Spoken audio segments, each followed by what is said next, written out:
Mas agora a gente abre espaço no nosso Bastidores CNN para uma entrevista exclusiva e importante. Tainá Falcão está ao lado da primeira-dama Rosângela Silva, a Janja, que fala com exclusividade neste momento com a CNN Brasil. Tainá, muito obrigado pela entrevista. Primeira-dama, seja bem-vinda à CNN Brasil. A bola está contigo, minha colega. Vamos lá, Gustavo Uribe, obrigada, primeira-dama, por essa entrevista ao Bastidores, por estar conosco ao vivo. A gente quer entender um pouco do seu trabalho aqui na COP30. Tenho visto a senhora para cima e para baixo andando aqui com várias reuniões.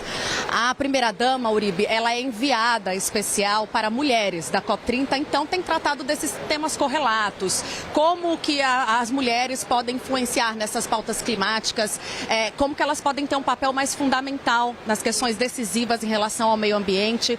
Tem visitado biomas, está construindo um documentário sobre o assunto, tem recebido e recepcionado personalidades, primeira-dama, do mundo inteiro. Ontem a senhora estava contando nos bastidores, teve a oportunidade de estar frente a frente com os negociadores, são aqueles que estão fechando a pauta final. A senhora tem a pretensão de ver esse assunto ou temas correlatos à participação das mulheres nas decisões sobre o clima no acordo final? Boa tarde, bem-vinda mais uma vez. Boa tarde, Tainá. Obrigada pela oportunidade. Eu tenho trabalhado muito como enviada especial para colocar as mulheres na centralidade da agenda climática. Mais do que participantes, nós somos atoras principais da mudança climática. Eu visitei os biomas brasileiros nos últimos 4 meses, junto com a enviada especial de igualdade racial e de direitos humanos, e a gente viu soluções importantes para o enfrentamento à mudança climática. Então nós, mulheres, estamos na linha de frente, somos nós, mulheres e meninas, as mais atingidas pelas mudanças climáticas e somos nós que temos a solução. Mas nós não estamos no centro das discussões e das negociações, e a gente precisa desse protagonismo. A gente precisa que a questão de gênero, ou seja, que a questão das mulheres esteja transversalmente na agenda climática. E aqui na COP30 essa semana, acho que a ação mais importante é a aprovação do plano de ação de gênero, para que ele possa efetivamente trazer para a adaptação e implementação a questão do financiamento e estar na centralidade. Existe o comprometimento da presidência da COP com esse assunto? Foi entregue alguma demanda ao embaixador André Corrêa do Lago e o presidente Lula está chegando amanhã. A senhora pretende fazer essa ponte desses movimentos com o presidente da República para dar força à sua pauta? Sim, o embaixador Corrêa do Lago, presidente da COP, é um parceiro, por isso ele me convidou para ser enviado especial das mulheres e não só. Ele criou essa figura de enviados especiais porque essa relação da presidência da COP com a sociedade civil, somos nós, enviados especiais, que estamos fazendo. Então isso é muito importante. O presidente da COP, ele já apresentou uma carta das pessoas, onde essa questão do gênero está bem contemplada, e hoje a gente vai fazer um trabalho um pouco mais incisivo. Você sabe que os negociadores é uma entidade, né? A gente quase não conhece eles. Eu quero saber como foi encontrar com esses negociadores, porque a gente só ouve falar, nunca viu a cara deles. Nunca viu, né? Igual a música do Zeca Pagodinho, eu só ouço falar, é isso mesmo. Mas ontem eu conversei com alguns negociadores e foi bem importante. A gente tem algumas questões que precisam estar contempladas no plano de ação de gênero.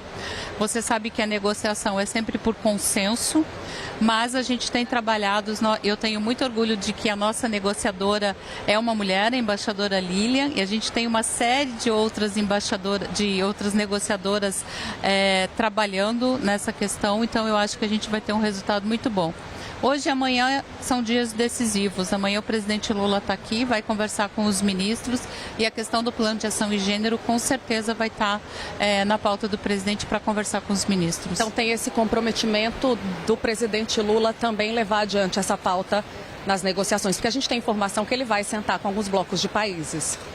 Sim, eu acho que o comprometimento dele não é de agora, o comprometimento dele é de uma vida com a questão das mulheres. Então, eu tenho certeza que o plano de ação de gênero vai estar na pauta do presidente, que ele vai conversar com os ministros. Eu acredito nisso. Eu não vi a agenda dele ainda, mas eu sei que a gente trabalha em momentos diferentes, mas eu tenho certeza que isso vai estar contemplado nas falas dele, como sempre teve. né? Acho que há um bom tempo que a questão das mulheres e da participação das mulheres nos espaços de decisão e poder é importante. A gente tem um longo caminho ainda a trilhar e a gente sabe das dificuldades que tem. Na mesa de negociação, eu tenho falado que são maioria homens brancos engravatados, mas a gente precisa virar um pouco essa chave, a gente precisa de mais mulheres nesses espaços. Eu vou entrar nesse assunto, eu sei que é um assunto da sua vida, né? Você trabalha e atua pela participação feminina em espaços de poder há muito tempo. Mas para a gente, antes fechar o assunto COP, a senhora foi uma grande entusiasta dessa COP em Belém, tem sido, né, participativa e ativa na cultura local. Ontem repercutiu muito a fala do chanceler Friedrich Merz, da Alemanha, sobre, deixa eu trazer aqui para ser fidedigna, né, sobre a participação dele. Todos ficaram felizes de deixar a COP30 de Belém. A senhora acredita que os brasileiros devem responder a essa provocação? Como é que a senhora interpreta essa fala do alemão? Eu acho que ele não viveu a COP. Ele chegou aqui, entrou numa sala com ar-condicionado e não viveu a COP. Acho que a proposta da gente fazer a COP na Amazônia foi justamente para que as pessoas pudessem vivenciar o que é esse território. Porque eu já fui a 2 COPs e é isso que acontece. As pessoas entram embaixo de uma tenda, como é o que a gente tem aqui, e ficam nas salas com ar-condicionado discutindo a vida das pessoas que estão lá fora, que estão nos territórios, sabe? Então a ideia do presidente Lula, a proposta da gente trazer a COP para Belém foi para que a gente pudesse trazer as pessoas para o território e vivenciar. E ele não deve ter vivenciado, ele não deve ter tomado um tacacá, ele não deve ter visto um carimbó, ele não deve ter uma aparelhagem. A senhora foi? Ainda não. Foi preconceituosa a fala, primeira-dama? Eu acho que foi infeliz a fala dele. Eu acho que foi muito mal colocada, foi infeliz, mas enfim. Seguimos porque eu acho que a Alemanha é um parceiro importante. A gente sabe que um legado importante da COP30 é o Fundo de Florestas. Então a Alemanha, inclusive ele declarou na reunião que vai fazer investimento, a Alemanha vai ser um investidor do fundo. Então deixa passar isso e nós seguimos aqui dançando o nosso carimbó, tomando nosso tacacá. Eu quero aqui aproveitar a oportunidade, Tainá, e dizer que a população de Belém fez essa COP ser um sucesso. A gente pode hoje dizer que a receptividade que as delegações tiveram da população de Belém é extraordinária. Está todo mundo muito feliz. Por isso que eu falo que é uma COP diferente. Essa COP vai ficar para a história, ela vai ser uma virada de chave na história das COPs. Eu vou convidar meu parceiro, que a gente é uma dupla muito afiada e afinada, primeira-dama. Não posso deixar ele esperando lá em Brasília. Contigo, Gustavo Uribe. Primeira-dama Janja está ouvindo. Muito obrigado pela entrevista. Não há ninguém nesse governo que conheça melhor a senhora. E a senhora conhece muito bem o presidente Lula. O presidente Lula fez um anúncio na Malásia que será candidato à reeleição. Como o presidente Lula está para essa reeleição? Ele está bem de saúde? Ele está animado por uma nova disputa eleitoral?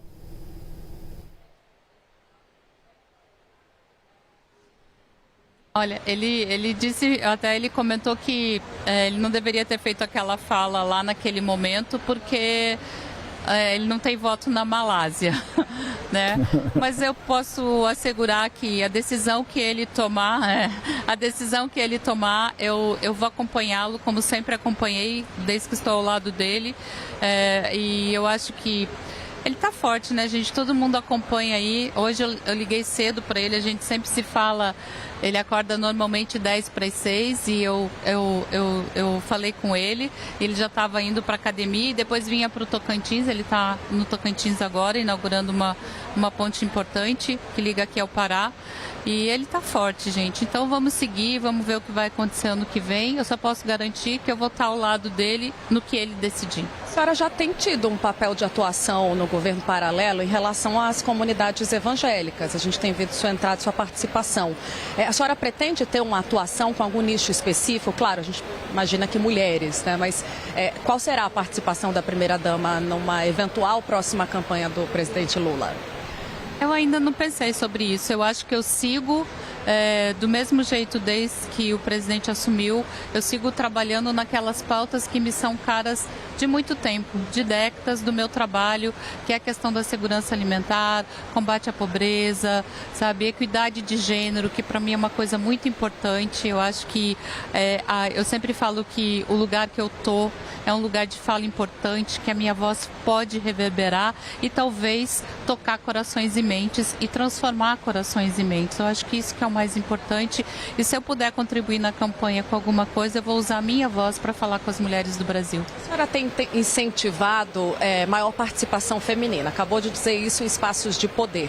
É entusiasta da candidatura de ministras hoje do governo, a exemplo da Margarete Menezes, da Cultura? A gente tem ouvido isso, que a senhora tem levantado essa bola. Gente, eu sou entusiasta do que qualquer ministra quiser fazer. E assim, eu fico sempre muito até surpresa, porque se um ministro homem quiser sair candidato, é uma normalidade, as pessoas tratam normais. Agora, se uma ministra mulher quiser sair candidata, por que tem, né, essa... Nossa, ela vai sair candidata? Eu acho que assim, as nossas ministras, elas podem ser o que elas quiserem. Se elas quiserem ser candidatas, terão todo o meu apoio no que elas quiserem decidir ser. Quiserem continuar no governo ou saírem para ser candidatas. A gente precisa de mais mulheres nos espaços de decisão e poder. A gente sabe que as nossas ministras têm uma visibilidade grande, né? Porque são ministras, elas estão caminhando pelo Brasil, levando as políticas públicas do governo federal. Então é importante isso. E eu acho que a gente precisa incentivar mulheres a estar nesses espaços. Você sabe que o Parlamento brasileiro tem 18% de representatividade feminina. Isso é muito pouco, Tainá, muito pouco. A gente precisa de mais mulheres. Aquele espaço é um espaço masculino, de muita violência de gênero. A gente vê cotidianamente as nossas deputadas, as nossas senadoras, as nossas vereadoras enfrentando, né, violência de gênero naquele espaço, mas a gente precisa de mais mulheres naqueles espaços. Aproveitando ainda esse assunto, tá, primeira-dama, porque eu sei que a senhora, e a gente fala aqui, tem essa pauta e essa discussão provavelmente com o presidente da República, de ter mais mulheres representadas também no governo. A senhora acredita que no próximo governo o presidente Lula precisa abrir mais espaço para as mulheres no primeiro escalão? E nessa escolha do Supremo Tribunal Federal, a senhora se incomoda do presidente escolher mais um homem para a vaga do Luiz Roberto Barroso?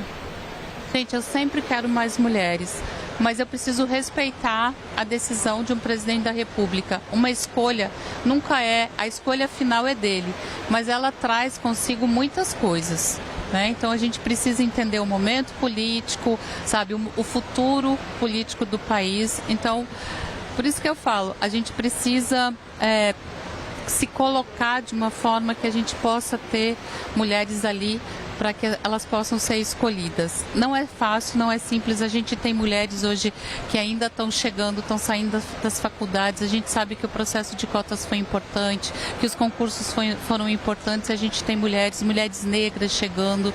Então isso eu acho que a gente é uma caminhada que a gente vai fazer. Mas eu preciso respeitar. Ele sabe a minha opinião. A senhora fala. Ele sabe a minha opinião, mas a decisão, ele é o presidente da República e eu preciso respeitar isso e entender o momento político. Uribe, contigo. Primeira-dama, a senhora não é uma primeira-dama convencional e sempre fez questão de dizer isso. Você tem uma literatura, a senhora estudou, passou pela universidade, conhece o machismo estrutural no país, conhece os problemas do país. A senhora acha que as críticas feitas à senhora partem do quê? Partem de um machismo estrutural?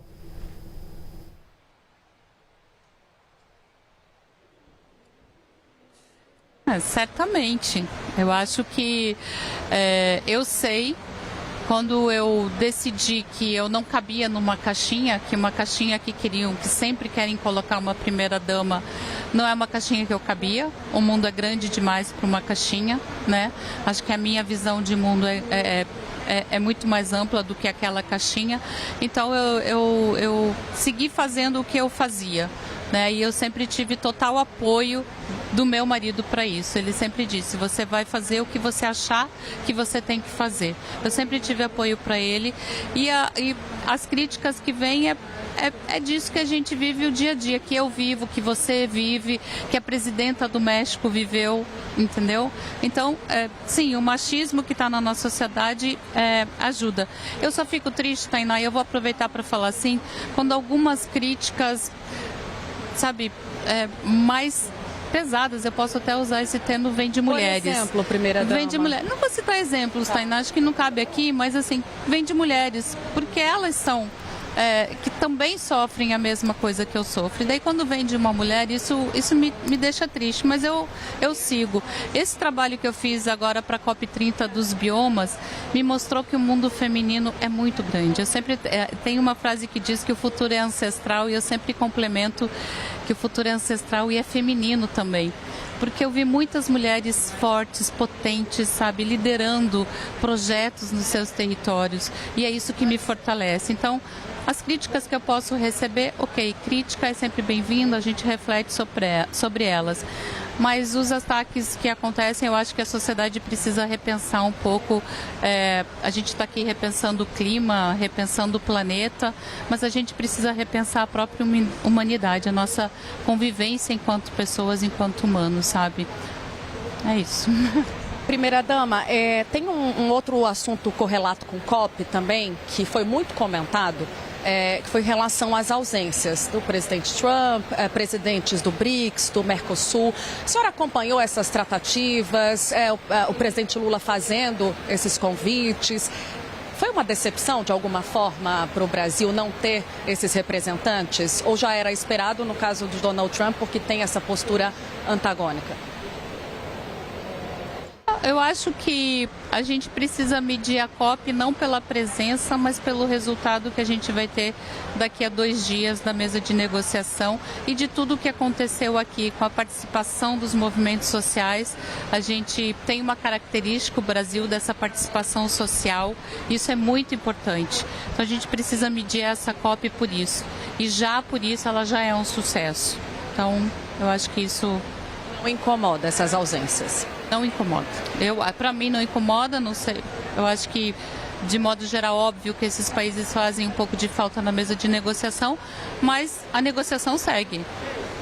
E a senhora tem acompanhado as discussões sobre o tarifaço? Tem algum entusiasmo sobre uma decisão, um acordo, enfim, entre o presidente Trump e o presidente Lula? E, é claro, como é que a senhora recebeu essa aproximação, né? Porque parecia algo tão distante, ali família Bolsonaro tentando atuar, Eduardo Bolsonaro nos Estados Unidos, ninguém imaginava que fosse tão rápido uma aproximação entre Trump e o presidente Lula. A senhora tem acompanhado essas tratativas? Como é que a senhora recebeu os elogios que o Trump fez ao presidente?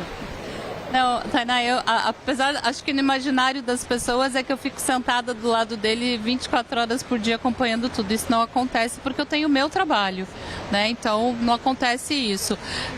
Eu acho que sim, eu acho que a posição do presidente Lula de defender a nossa soberania, de defender a nossa economia foi muito importante. Ele teve um posicionamento muito correto e muito elogiado, né, por diferentes líderes quando a gente viajou agora para a Indonésia, para a Malásia. Isso acontece, eu acho que a posição dele foi muito importante, inclusive para mostrar, sabe, o potencial e o tamanho que o Brasil tem. Então, vamos ver o que vai acontecer. Eu acho que a negociação está sendo feita e é isso. O presidente sempre disse que ele é um homem da negociação e do diálogo e é isso que está acontecendo. Deixa só o Uribe fazer mais uma pergunta. Vou deixar. Aqui é assim, tá, primeira-dama? Vai, Uribe, contigo, que a gente está em maioria aqui, as mulheres hoje. Mas não é maioria, viu, primeira-dama? O Bastidores CNN é um jornal feminino. A Tainá Falcão manda em mim em tudo, certo? É assim que tem que ser. Primeira-dama, eu queria falar sobre 2026. A senhora acredita que o presidente Lula, se vier para a reeleição, como ele disse que virá, ele vem forte? Vai ser uma campanha difícil, a senhora considera? Considera que os ataques também serão muito fortes da oposição e do governo?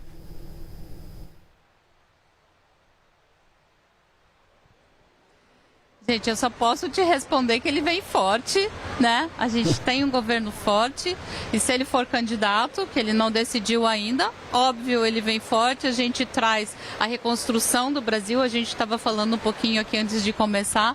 A gente pegou um país destruído, né? Economicamente, as políticas públicas desconstruídas, descontinuadas, e a gente reconstruiu isso em pouco mais de 2 anos e meio. Então, eu acho que o governo está se colocando de forma forte, a população está entendendo o que aconteceu e o que está acontecendo. Eu acho que eu só posso te dizer que ele vem forte, meu amor, muito forte. Aproveitando esse gancho, primeira-dama, estamos na iminência da prisão do ex-presidente Jair Bolsonaro. Como é que a senhora avalia não só o que acontece com o ex-presidente, mas esse vácuo no espaço da direita que, claro, vai ser ocupado por alguém, mas não existirá mais essa rivalidade, essa polarização direta com o bolsonarismo? Olha, sobre a prisão dele eu não vou comentar porque isso é uma decisão jurídica que não cabe a mim comentar se ele vai ou não vai. Eu acho que oposição, né, esquerda e direita sempre teve no Brasil. O que a gente tem hoje não é uma disputa política, é uma disputa eu não vou nem dizer de ódio ou de amor, porque isso é meio clichê, mas acho que é uma disputa do que a gente quer para o futuro do país, do que a gente quer para a população, ou se a gente quer um país de retrocesso, sem direitos, sem garantias, enfim. Eu acho que essa vai ser a disputa. A nossa narrativa é sempre de ser propositiva, para frente, olhando para o futuro e não olhando para trás. Mas vai haver tanta violência política como houve na última eleição, se for um outro candidato, um Tarcísio, um Ratinho Júnior, sem o Bolsonaro? A senhora imagina que será no mesmo grau de ataque, crítica, violência? Eu espero que não, eu espero que seja uma disputa civilizada, né? Entre pessoas que podem até pensar diferente, mas que se respeitam. Então, que vença o melhor, e eu sei quem é o melhor. Uribe, faz mais uma, eu faço mais uma, porque eu já estou recebendo um pedido aqui. A gente foi, né? A gente foi. Primeira-dama, foi indo. Até não reclamarem, mas a Thay está aqui, ó. Chega, uma com você, uma comigo, bora.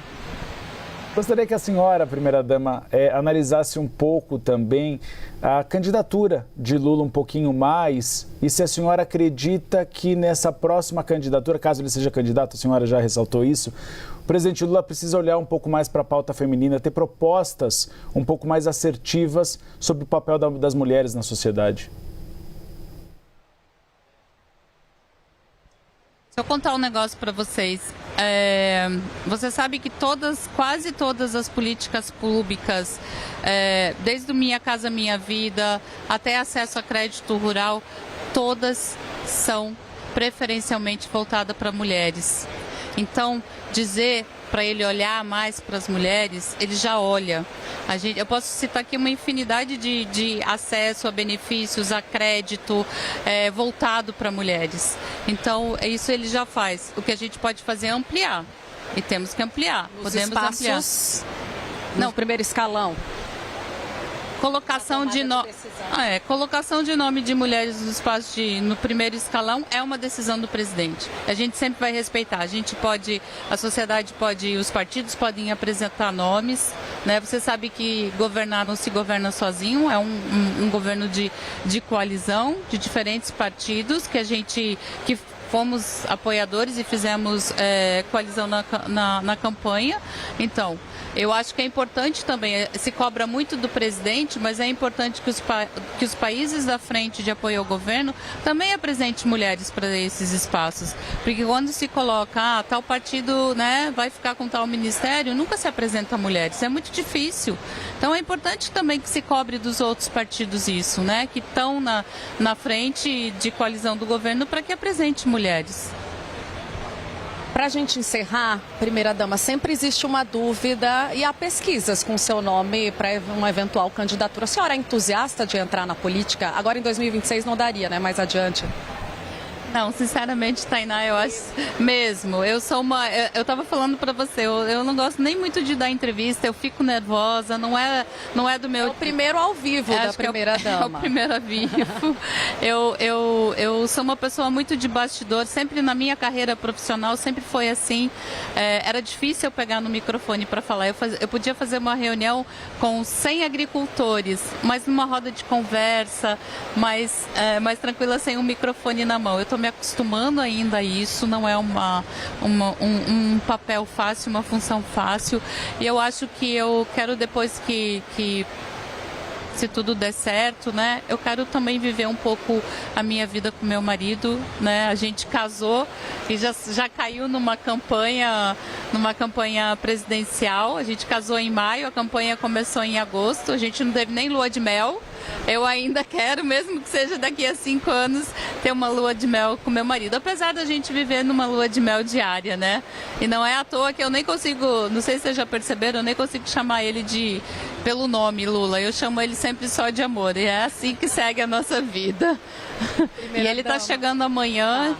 Então, com grandes responsabilidades. Com grandes responsabilidades, e acho que vai ser um momento muito importante aqui de encerramento da COP.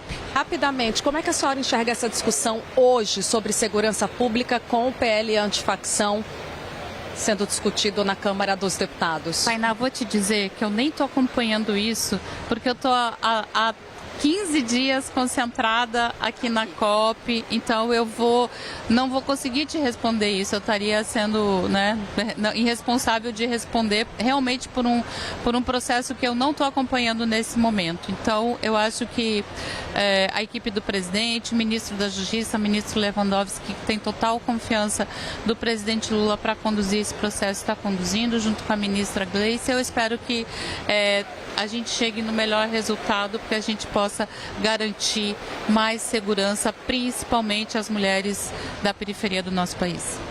Importante, porque ela falou, o presidente está chegando, aí chega aqui, tendo que negociar COP, mas sem deixar de negociar política, né? Não tira a cabeça de Brasília, não é, primeira-dama?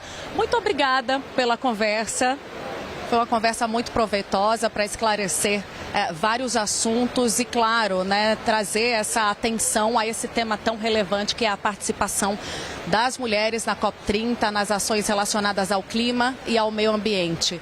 Um bom trabalho. Muito obrigada mais uma vez. Obrigada, Tainá.